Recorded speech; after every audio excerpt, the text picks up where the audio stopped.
And today's show, we're on location because the first video I recorded didn't work and I've got time to do it before work.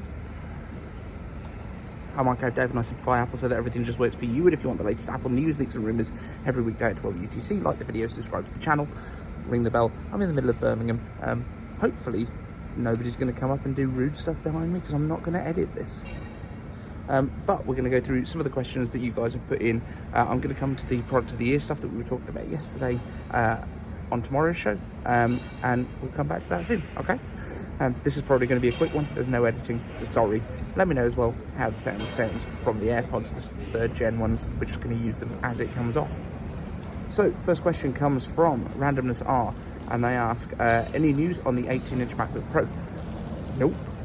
Still, I'm not 100% sure that this is going to be a thing that actually happens. The 18-inch MacBook Pro, it seems too big to me. 16-inch that we've got in the current one already seems massive to me. I've never been a user of like the 17-inch when they used to do that, but it seems like it's getting too big to actually take anywhere. They wouldn't be able to put a bigger battery inside it because the 100 watt-hour battery that's in the 16-inch already is as big as you can do. So the only thing that you would get is less battery life because you're driving a bigger display, probably with a higher resolution. So I don't think they're going to make it. If anything, the best bet would probably be to look at an external monitor, like a mobile external monitor that you could potentially get that might be 18 or bigger. That would be my best bet on that one. Next up, Team Kinetix asks, iCave answers, now that Feral Entertainment has just launched a pretty good port of the AAA game Alien Isolation to iOS and iPadOS, it joins XCOM Divinity 2 as solid ports of good PC games on iPhones and iPads. Do you think that other companies will follow suit and start releasing games on iOS, iPadOS and macOS? Could this tempt other studios to start making AAA games for Apple Silicon, or do you think that the Mac user base isn't big enough for major studios to make profit from gaming on the Mac? So, another really interesting question. We've been talking about gaming on the Macs for goodness knows how long, and I do think it is going to come. I think it's something that Apple does want to do. Sorry if the camera's moving about a bit. It's on a £4 selfie stick that I've just bought from Poundland. But remember that Apple already makes more profit from gaming than Microsoft, Sony and Nintendo combined right now, just from like the casual games on the App Store. So there is a massive market.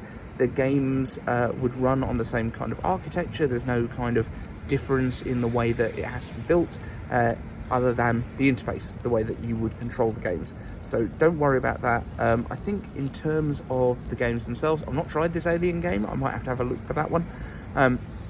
Massive fan of the XCOM Enemy Unknown game though that they did. Is XCOM 2 available on the iPad and the iPhone? That would be really cool if it is, because I love the XCOM games. That's one of the things that I'm like super into. So let me know down in the comments as well if you've got like a great iPhone, iPad game that you play. I'm still a massive fan of Call of Duty Mobile. Haven't played for a little while because things have been a bit busy, changing jobs and all that sort of thing. Something in my eye. This is the problem with not editing stuff. But I do think that there is scope for it. I just don't think there's going to be enough market penetration yet with Apple Silicon in order for these big companies to release games in the next year or so. And remember as well that actually releasing a game from start to finish probably takes 2 to 3 years. So they're probably going to be looking at it now, looking at the kind of trends with the way that Apple Silicon is going, and fingers crossed we should be seeing stuff coming out in the next couple of years.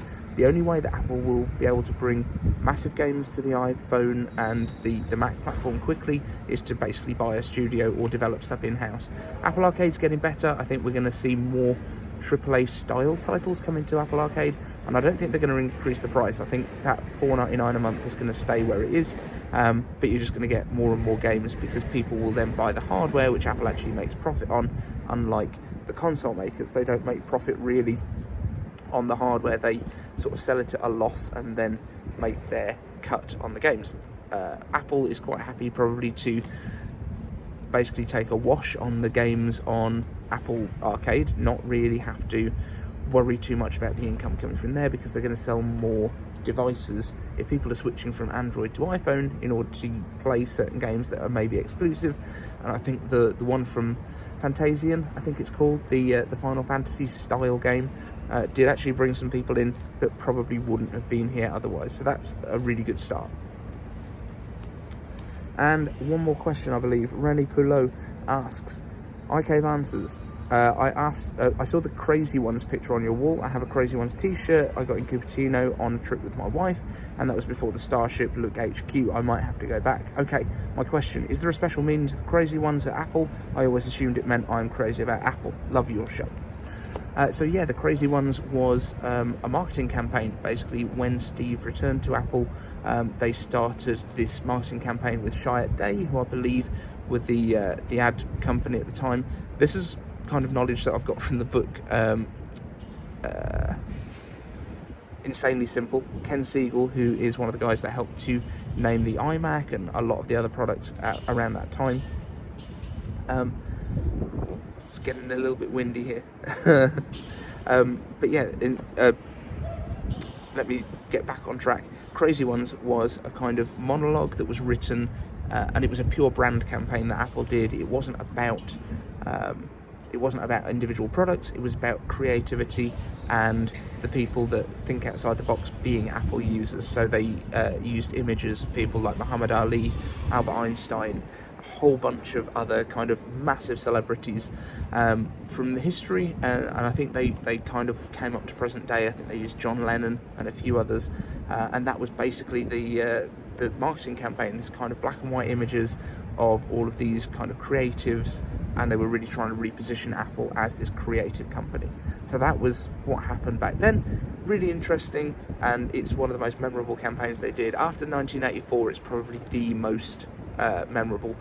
They made two different versions of it as well. The one that was actually put out on TV was Richard Dreyfuss, who narrated it, and then they also had a version where Steve Jobs narrated it, which is a lot rarer. You can find it online now. You can find it on YouTube. I'll try and find a link to it, and either put it on iCaveDave.com or in the description, but I'm not sure if I'm going to have time today. But that's what they do. And this version with Steve only re-emerged a couple of years ago, I think. It's one of these kind of lost in the archives things that has then come back out, and they've used it.